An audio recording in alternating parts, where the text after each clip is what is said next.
हमारे भरसक प्रयास के बावजूद हम सफल नहीं हो पाए।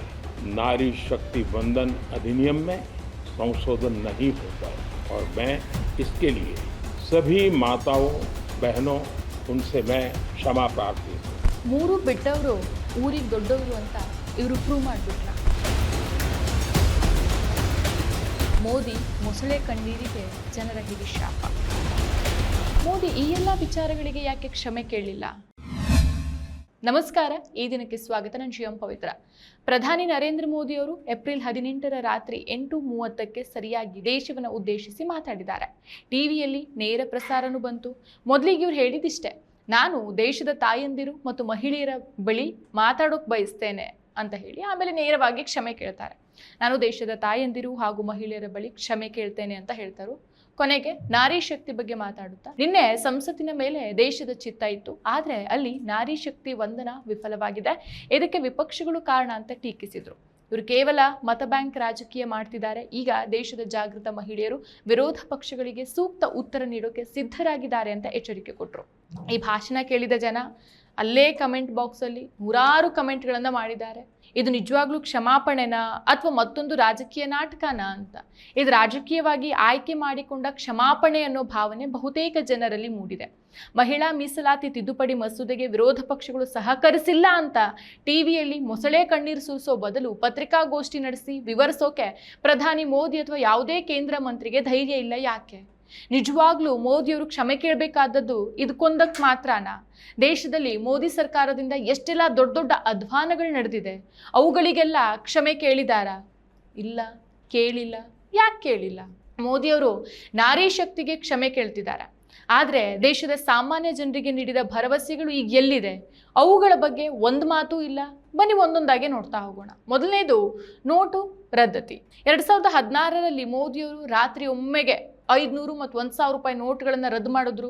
ಕಪ್ಪು ಹಣ ಉಳಿಸೋದಿಲ್ಲ, ಭ್ರಷ್ಟಾಚಾರ ನಿಲ್ಲಿಸ್ತೇವೆ, ಉಗ್ರರಿಗೆ ಬಂದೂಕು ತುಂಬೋ ಹಣವನ್ನು ತಡಿತೇವೆ ಅಂತ ಹೇಳಿದ್ರು. ಆದರೆ ಏನಾಯಿತು? ಸಾಮಾನ್ಯ ಜನ ಬ್ಯಾಂಕ್ ಮುಂದೆ ಕ್ಯೂ ನಿಂತರು, ರೈತರು ಬೆಳೆ ಮಾರೋ ಕಷ್ಟಪಟ್ಟರು, ಸಣ್ಣ ವ್ಯಾಪಾರಿಗಳು ಅಂಗಡಿಗಳನ್ನು ಮುಚ್ಕೊಂಡು ಹೋಗ್ಬಿಟ್ರು, ಲಕ್ಷಾಂತರ ಜನ ತೊಂದರೆಯನ್ನು ಅನುಭವಿಸಿದ್ರು.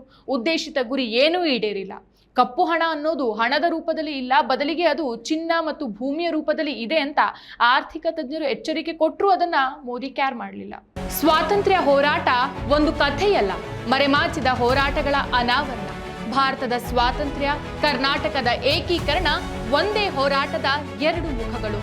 ಜೈ ಹಿಂದ್, ಜಯ ಕರ್ನಾಟಕ ವಿಶೇಷಾಂಕ ಈಗಲೇ ಓದಿ ಹಂಚಿಕೊಳ್ಳಿ.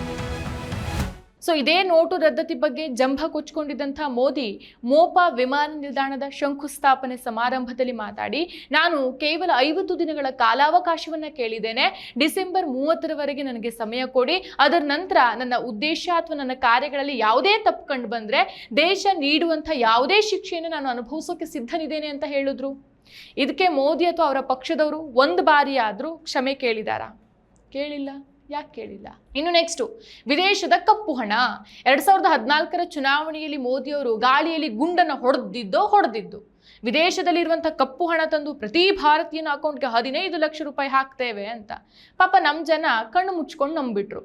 ಆದರೆ ಇಂದು 12 ವರ್ಷ ಕಳೆದಿದೆ, ಯಾರ ಅಕೌಂಟ್ಗೂ ನಯಾ ಪೈಸೆನೂ ಬಂದಿಲ್ಲ. ಬದಲಿಗೆ ಬಡವರು ಬಡತನದಲ್ಲಿ ಮುಳುಗ್ತಿದ್ದಾರೆ, ಶ್ರೀಮಂತರು ಇನ್ನೂ ಶ್ರೀಮಂತರಾಗಿದ್ದಾರೆ. ಈ ಮೋಸ ಕ್ಷಮೆ ಕೇಳಬೇಕಲ್ವಾ? ಕೇಳಿಲ್ಲ. ಯಾಕೆ ಕೇಳಿಲ್ಲ? ಮುಂದಿನದು ಉದ್ಯೋಗ. ಪ್ರತಿ ವರ್ಷ 2 ಕೋಟಿ ಉದ್ಯೋಗವನ್ನು ಸೃಷ್ಟಿ ಮಾಡ್ತೇವೆ ಅಂತ ಹೇಳಿದ್ರು. ಯುವಕರು ಸಂತೋಷದಿಂದ ಕೈ ಚಾಚಿದ್ರು. ಆದರೆ ಇಂದು ಹೇಳಲಾರದಷ್ಟು ಯುವಕರು ನಿರುದ್ಯೋಗದಲ್ಲಿ ಬಳಲ್ತಿದ್ದಾರೆ. ಪದವಿ ಪಡೆದವರು ರಸ್ತೆಯಲ್ಲಿ ಸಣ್ಣ ಪುಟ್ಟ ಅಂಗಡಿ ಹಾಕೊಂಡು ಟೀ ಬನ್ನು ಮಾರ್ತಿದ್ದಾರೆ. ಉದ್ಯೋಗ ಇಲ್ಲದೆ ಮದುವೆ ಆಗೋಕ್ಕೂ ಕಷ್ಟ, ಕುಟುಂಬದ ಹೊರೆ ಹೆಚ್ಚಾಗಿದೆ. ಈ ಭರವಸೆಯೂ ಈಡೇರಿಲ್ಲ. ಆದರೆ ಇವರು ಕ್ಷಮೆ ಕೇಳಿದಾರಾ? ಇಲ್ಲ, ಕೇಳಲಿಲ್ಲ.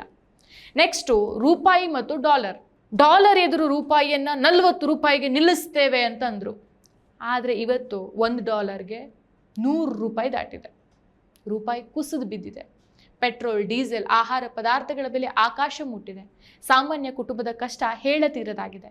ಮನೆಗೆ ತರುವ 1 kg ತರಕಾರಿ ಸಹ ದುಬಾರಿಯಾಗಿದೆ. ಈ ತಪ್ಪಿಗೆ ಕ್ಷಮೆ ಕೇಳಿದಾರಾ? ಇಲ್ಲ, ಕೇಳಿಲ್ಲ. ಯಾಕೆ ಕೇಳಿಲ್ಲ?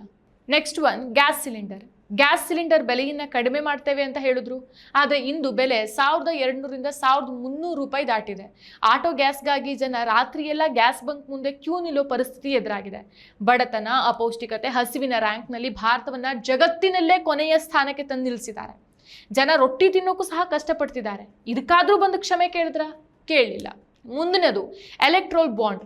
ಸಾವಿರಾರು ಕೋಟಿ ರೂಪಾಯಿ ಭ್ರಷ್ಟಾಚಾರ ನಡೆದಿತ್ತು ಎಲೆಕ್ಟ್ರೋಲ್ ಬಾಂಡ್ ಹೆಸರಲ್ಲಿ. ಸುಪ್ರೀಂ ಕೋರ್ಟ್ ಛೀಮಾರಿ ಹಾಕಿ ಬಾಂಡ್ ಅನ್ನು ರದ್ದು ಮಾಡಿತು. ಆದ್ರೆ ಮೋದಿಯವರು ಕ್ಷಮೆ ಕೇಳಿದಾರಾ? ಇಲ್ಲ. ಬದಲಿಗೆ ಮತ್ತೆ ನಾವು ಭ್ರಷ್ಟಾಚಾರವನ್ನ ನಿಲ್ಲಿಸಿದ್ದೇವೆ ಅಂತ ತಮಗೆ ತಾವೇ ಬೆನ್ ತಡ್ಕೊಂಡ್ರು. ಇನ್ನು ಕೋವಿಡ್ ಸಮಯದಲ್ಲಿ ನೀವು ತೆಗೆದುಕೊಂಡಿದ್ದಂತಹ ಏಕಪಕ್ಷೀಯ ನಿರ್ಧಾರಕ್ಕೆ ನೀವು ಕೇವಲ ಕ್ಷಮೆ ಕೇಳೋದು ಮಾತ್ರ ಅಲ್ಲ, ನೈತಿಕ ಹೊಣೆಯನ್ನ ಹೊತ್ತು ಪ್ರಧಾನಿ ಸ್ಥಾನದಿಂದ ಕೆಳಗಿಳಿಬೇಕಾಗಿತ್ತು. ಹಠಾತ್ತನೆ ಲಾಕ್ಡೌನ್ ಘೋಷಣೆ ಮಾಡಿಬಿಟ್ರು. ಲಕ್ಷಾಂತರ ಜನ ಕೂಲಿಗೆ ಅಂತ ಸಿಟಿಗೆ ಬಂದವರು ತಮ್ಮ ಊರುಗಳಿಗೆ ವಲಸೆ ಹೊರಟುಬಿಟ್ರು. ಲಕ್ಷಾಂತರ ಬಡವರು ನೂರಾರು ಕಿಲೋಮೀಟರ್ ತಮ್ಮ ಊರಿಗೆ ನಡ್ಕೊಂಡು ಹೋಗುವಾಗ ಎಷ್ಟೋ ಜನ ಮನೆ ತಲುಪಿದ್ರು, ಇನ್ನೆಷ್ಟೋ ಜನ ನಡು ರಸ್ತೆಯಲ್ಲೇ ಅನಾಥ ಶವವಾಗ್ಬಿಟ್ರು.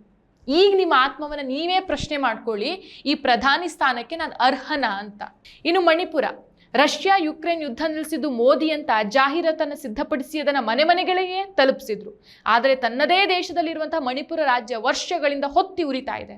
ಮಹಿಳೆಯರನ್ನ ಬೆತ್ತಲೆ ಮೆರವಣಿಗೆ ಮಾಡಿದಾಗಲೂ ಮೋದಿಯವರು ವಹಿಸಿದ ಮೌನ ಅವರ ನಾರಿ ಶಕ್ತಿಯ ಘೋಷಣೆ ಎಷ್ಟು ಪೊಳ್ಳು ಅನ್ನೋದನ್ನ ಸಾಬೀತುಪಡಿಸ್ತು.